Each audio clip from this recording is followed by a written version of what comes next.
Hey Fiji family, I decided to come on here today to talk to you about something that is very near and dear to me, and that is how much do you worry when you travel with your child that's on the spectrum? I typically don't talk about my son's diagnosis, but what I decided to do was ask his permission first, and he provided it to me, so I'm here today to talk to you about the top 3 things that I am concerned with and prepare for when I'm traveling with my son. So not only is he on the spectrum, but he also has epilepsy, which means that I'm also traveling with medication. So one of the things that I do is make sure that he is included in on the planning process. I make sure that I get his input as far as the destinations, and he has a vivid imagination and a long list of requests and places that he'd like to go, and I do the best that I can to try to make sure that those dreams come true within reason. But I make sure that he is well informed of where it is that we're going. I talk to him about the durations of the flight.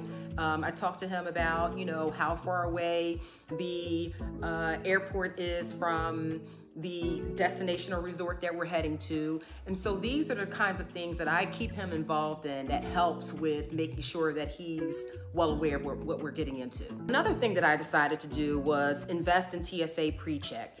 For my child, he's able to get through TSA pre-check with me, and I don't have to pay an additional cost for him. I also make sure that we have the right amount of entertainment.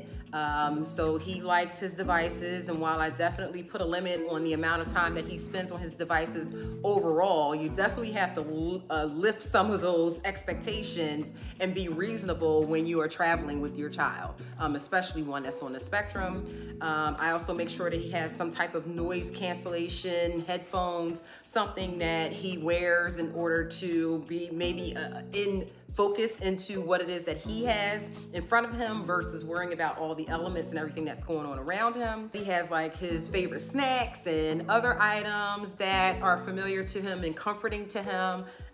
These are items that are very important to have with you while you're traveling through airports, while you're in your long car rides, and things of that nature. And then last but certainly not least, make sure you do your research. Look into the resorts, call ahead, do whatever it is that you need to do to ensure that they have accommodations or perhaps something special for your child and their needs. I remember going to SeaWorld a year ago or more, and they actually had a quiet room and space down there for children who were on the spectrum. You want to look into making sure that there aren't things like flashing lights and other items, loud noises, things that could be triggers and items that you may want to avoid. You want to look into all those things beforehand so that you will be able to have a plan of action should anything go left. I definitely have been out and about in the world where my son has had some type of triggering reaction, and it is not fun.